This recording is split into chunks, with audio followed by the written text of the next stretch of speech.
श्री सद्गुरु महाराज की जय। महर्षि संतसेवी परमहंस जी महाराज का प्रवचन। भक्त और भक्ति का चमत्कार। मंगल मूर्ति सतगुरु मिलव सर्वाधार। मंगल करना विनवो बारंबार। ज्ञान उदद धन धन सद्गुरु सुखदा। महिमा कही न जाय जो कुछ कहो तुम्हारी कृपा। मोते कछु न बसाए। समवेत समादरणीय सज्जनवृंद, आदरणीय माताओं एवं भक्तिमती बहनों, परम प्रभु परमात्मा स्वरूपतः अनंत हैं। उनके नाम और गुण अनंत हैं। उनके अनेक नामों में ओम सर्वादि नाम है। परम प्रभु वदनहीन होने के कारण वचनहीन है अवश्य। फिर भी यदि कहा जाए कि उनकी एक वाणी है और वह ओम है तो अतिशयोक्ति नहीं होगी, क्योंकि सृष्टि के आरंभ में सर्वेश्वर से अति आश्चर्यजनक अलौकिक एक ध्वन्यात्मक ध्वनि प्रस्फुटित हुई, जिसको ऋषियों ने विशेष कारणों से ओम में आरोपित किया। इस नाम को अत्यंत पावन मानकर इतना गोपित रखा गया कि इसके वाचक वर्णात्मक नाम को भी द्विजातियों के अतिरिक्त अन्य किन्हीं को जपने का अधिकार नहीं था।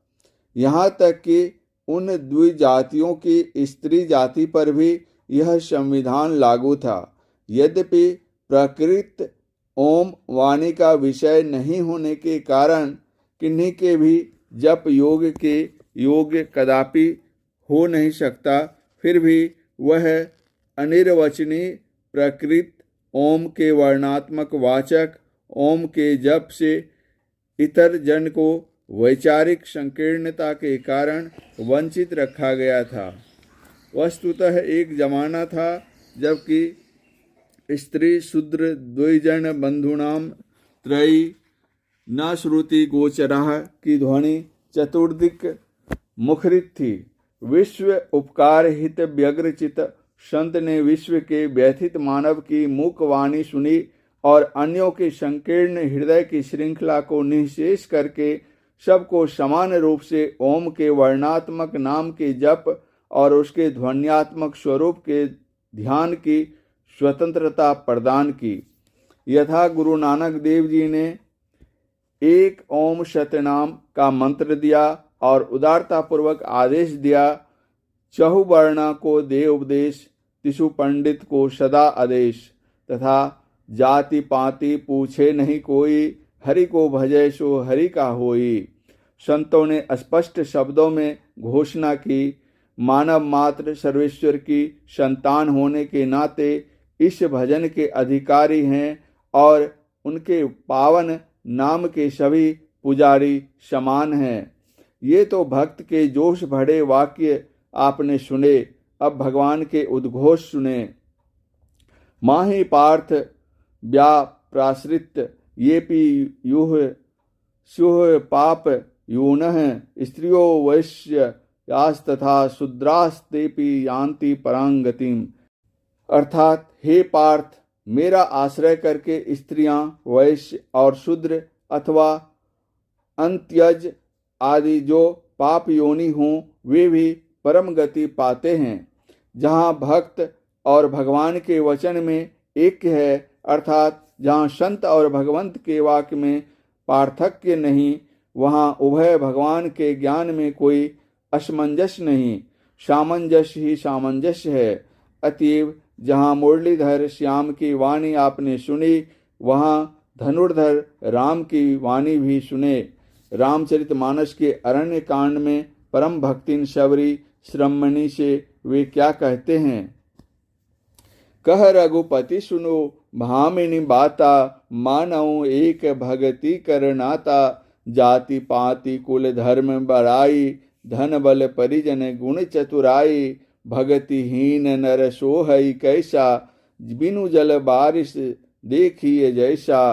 तथा भक्तिवंत अति नीचौ प्राणी, मोहि प्राण प्रिस असी मम बानी। भक्तिहीन विरंची किन कोई, पुरुष नपुंसक नारी वा जीव चराचर कोई। सर्वभाव भज कपट तजी, मोहि परम प्रिय सोई। अर्थात बात तो यह है कि जिसकी बुद्धि सम हो जाए वही श्रेष्ठ है, फिर चाहे वह सुनार हो, बढ़ई हो, बनिया हो या कसाई।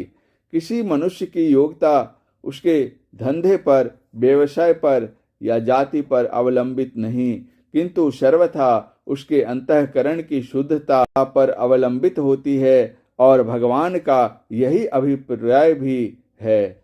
गीता रहस्य भक्ति मार्ग। भगवान की दृष्टि में स्त्री हो या पुरुष, वैश्य हो या वेश्या, ब्राह्मण हो या शूद्र, भक्त होने के नाते सभी समान हैं। साधु तुकाराम जी के विचार कितने स्पष्ट निखरे हैं। निम्नलिखित वाणी समझिए। क्या द्विजाति क्या शूद्र, ईश को वेश्या भी भज सकती है।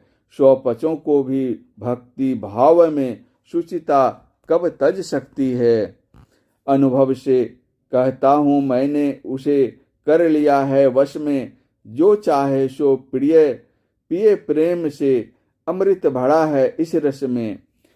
इस पद में वेश्या शब्द जो साधु तुकाराम के मूल वचन के आधार पर रखा गया है को देखकर पवित्रता का ढोंग करने वाले बहुत तेरे विद्वानों को कदाचित बुरा लगे, परंतु सच तो यह है कि ऐसे लोगों को सच्चे धर्म का तत्व मालूम ही नहीं। न केवल हिंदू धर्म में किंतु बौद्ध धर्म में भी यही सिद्धांत स्वीकार किया गया है। उनके धर्म ग्रंथों में ऐसी कथाएं हैं कि बुद्ध ने आम्रपाली नामक किसी वेश्या को और अंगुलीमाल नामक एक हत्यारे को दीक्षा दी थी। ईसाइयों के धर्म ग्रंथ में भी यह वर्णन है कि क्राइस्ट के साथ जो 2-4 सूली पर चढ़ाए गए थे, उनमें से एक चोर मृत्यु के समय क्राइस्ट की शरण में गया और क्राइस्ट ने उसे सदगति दी। स्वयं क्राइस्ट ने भी एक स्थान में कहा है कि हमारे धर्म में श्रद्धा रखने वाली वेश्याएं भी मुक्त हो जाती हैं। संत और भगवंत की परंपरा में सदा से यही परिपाटी चली आ रही है। पतितों को पावन करना उनका विरध है। तुम्हारो विरध गुरु है पति तन को तारन। और इस पावन को के रक्षार्थ स्वयं महर्षि में ही परमहंस जी महाराज ने भी कई वर्ष पूर्व कटिहार की एक वेश्या को दीक्षा देकर उनका उद्धार किया। इस प्रवचन का शेष भाग अगले प्रवचन पाठ में। श्री सद्गुरु महाराज की जय।